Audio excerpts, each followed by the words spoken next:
মই সৰুৰে পৰা টাই কালচাৰৰ লগতে জড়িত। টাই সংস্কৃতি বুলি ক'লে মই প্ৰথমতে ভাষাটোৰ লগত সম্পূৰ্ণ জড়িত আৰু নৃত্য গীতৰ ওপৰত মই লাইলুংখাম নৃত্যটো বিশেষকৈ বহু ঠাইত কৰ্মশালা চলাইছোঁ, প্ৰশিক্ষণ দিছোঁ আৰু পইচাংকেন বিহু নৃত্য আৰু উমফা নৃত্য এনেধৰণে মই বহু ঠাইত শিকাইছোঁ। টাই গীতো দুই এটা চাইছোঁ, লগতে ভাষাটোও চাই দিছোঁ। টাই কালচাৰটো খুব ভাল পাই গ'লোঁ। প্ৰথম মোৰ গুৰু আছিল নবেন মোহন।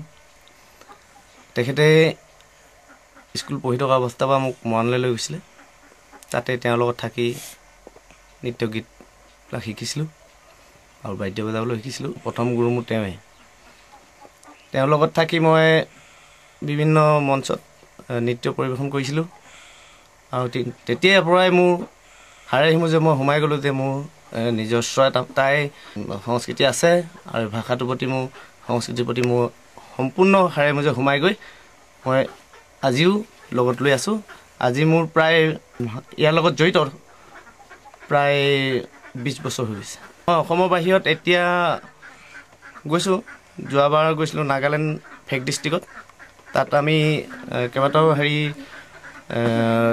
ষ্টেটৰ পৰা আহিছিলে, মণিপুৰ যেনে মিজোৰাম এনেকৈ অন্য কেইবাটাও জনগোষ্ঠীৰ মানুহ আহিছিলে। তাত আমিয়ে মানে কালচাৰ ক্ষেত্ৰত আমি প্ৰথম হৈছোঁ আৰু মোৰ চাৰ্টিফিকেট আছে। তেতিয়াই মই ভাবিছোঁ ছাকচেছ হৈছোঁ বুলি অকণমান, কিন্তু তথাপিতো নিজকে সম্পূৰ্ণ ভবা নাই ছাকচেছ হৈছোঁ বুলি। সিয়াত যেতিয়া নেকি চাৰ্টিফিকেটখন পাই অলপ সুখী হৈছোঁ, অলপ ছাৰ্টিফাই হৈছোঁ বুলি। আৰু ভৱিষ্যতে মানে কিবা এটা হ'বগৈ পাৰোঁ নেকি চেষ্টা কৰি আছোঁ।